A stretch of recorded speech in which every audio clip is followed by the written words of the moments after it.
That joy that my client feels from her 20K month doesn't get erased because her sales dipped a couple of months later. We give importance to our wins. We get to decide what is good enough to share and what counts. You're listening to the From Imposter to Empowered podcast. I'm your host, Jill Perrick, a business and mindset coach who specializes in imposter syndrome. If you feel like you're not as smart, capable, or worthy as you actually are, and that someone is going to find you out, then you've come to the right place.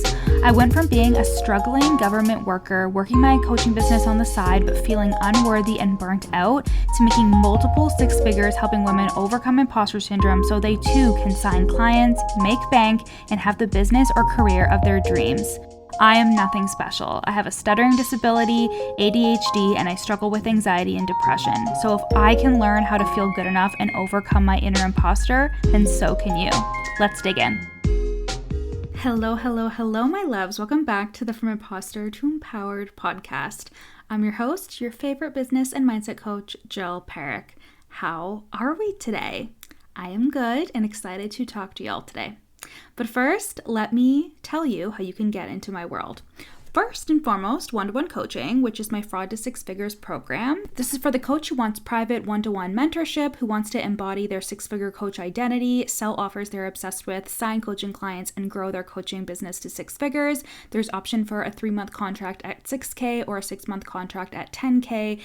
There are monthly payment plan options and extended payment plan options, and you can apply for one-to-one coaching at the link in my show notes. And for those of you who are craving community, the Fraud Squad is coming back. This is my 12-week mastermind to help you unfilter your content, get visible online, and sign clients through your content. This mastermind is for you to master the mindset and the energetics behind your brand so you can let the real you shine through and attract paying clients to your offers. By the end of the 12 weeks, you'll be showing up without the fear of judgment, completely unfiltered, and creating content that will attract clients to your offers.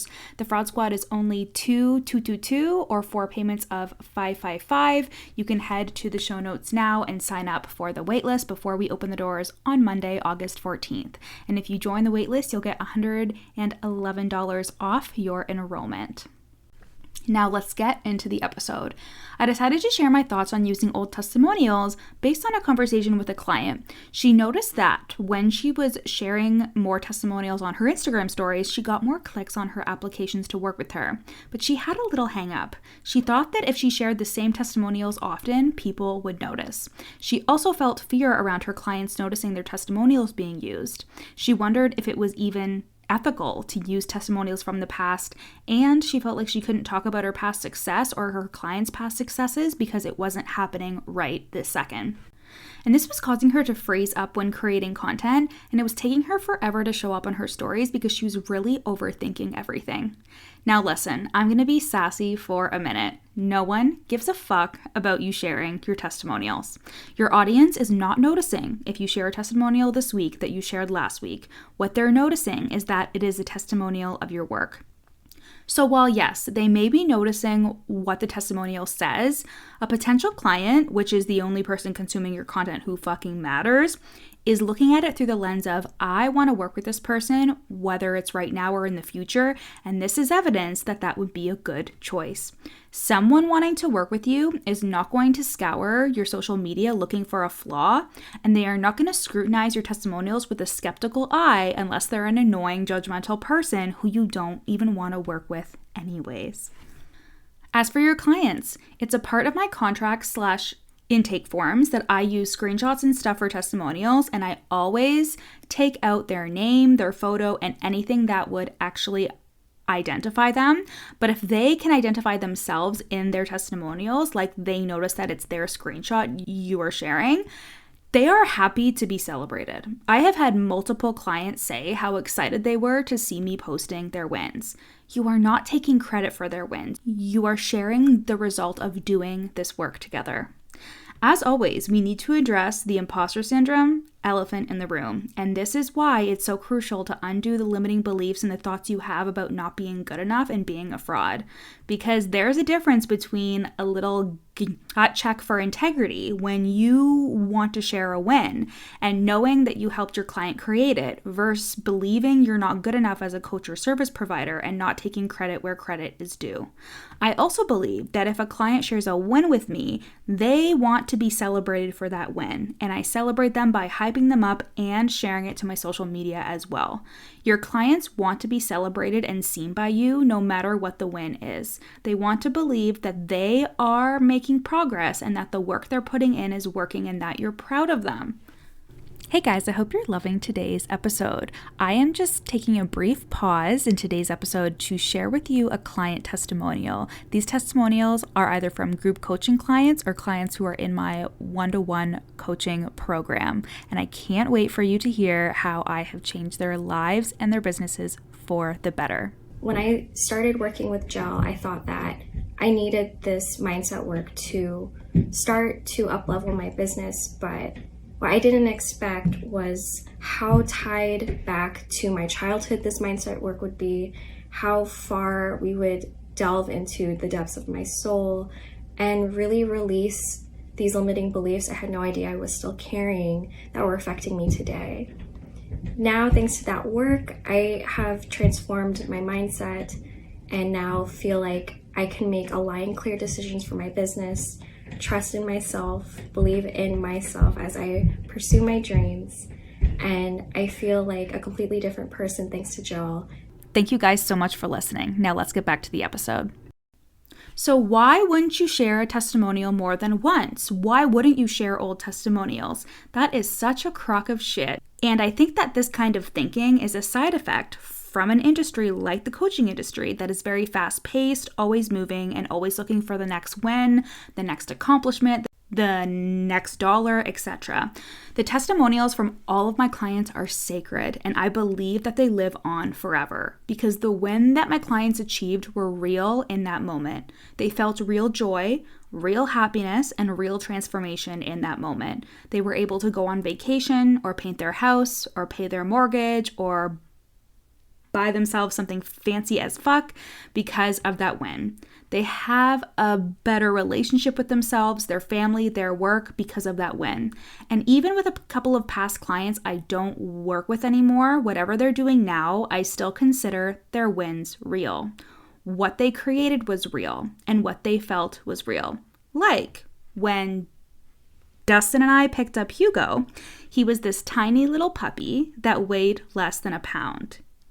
And we were so happy and so in love with this little doggo. And even though Hugo is a very high maintenance chihuahua and has done some annoying things over the past 9 years of us having him, that doesn't take away from the joy we felt picking him up that first day. It doesn't erase that. That joy that my client feels from her $20K month doesn't get erased because her sales dipped a couple of months later. You know, we give importance to our wins. We get to decide what is good enough to share and what counts. Just like with imposter syndrome, the reason why overcoming it is so powerful for my clients is because they realize that when they allow themselves to feel worthy, when they give themselves credit, when they take ownership over their wins, when they let themselves feel like powerful leaders, just because they damn well decided to, people start seeing them that way too. Their audience gets bigger, more people care about what they're doing, they sign more clients, because when you are your biggest cheerleader, you lead others into clapping for you too. And no one is criticizing your past wins or your clients' past wins but you. And that means it's up to you to give yourself credit and share those fucking wins. Even if you cringe a little bit when you share them, like, oh my God, this is definitely an old win, but oh well, I'm gonna post it because I'm giving myself fucking credit, damn it. Imposter syndrome is the experience of not feeling good enough now, despite what you've done or accomplished. When this happens, you're convinced that your worthiness is in the next win, the next thing you'll achieve, etc. If we take a client example, it can be being unhappy with your client's wins and thinking that they're not getting enough wins and telling yourself the next win they get, you'll finally Be allowed to feel like you're doing a good job. But then it comes and you still feel the same. Because imposter syndrome makes you believe that your worthiness is in the future. Except that's the real scam. You not feeling good enough until you practice feeling good enough right now with the success you already have, with the degrees you have, the certificates you have, the experience you have, the wins you have. They are all good enough now. Your wins and your clients' wins are good enough now. We can be incredibly self-sabotaging when it comes to running an online business, and this is one of the ways I think imposter syndrome shows up the most in my clients. Sharing your story and your wins and sharing the testimonials of your clients are big ways that people can decide to work with you. They are definitely not the only ways, but it's one of the ways.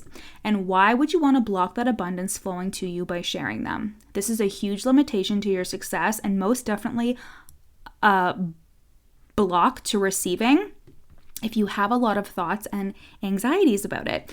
Your wins and your clients' wins deserve to be shared. Your wins deserve to be seen. Your work deserves to be seen. You deserve to be seen. But you won't let yourself be seen if you don't think you or your wins or your clients' wins are good enough, or if you're afraid to be judged, or if you're worried about what your clients or what people in your audience will think about the wins that you're sharing. And let me tell you this, making a huge impact as a coach or a service provider, attracting soulmate clients to your offers, and making a lot of money can't happen if you freeze up around sharing some motherfucking testimonials. You need to be comfortable with being seen in your power, and that's our focus in my containers. More confidence in yourself and what you do, more visibility and being known for what you do, more clients, and more money.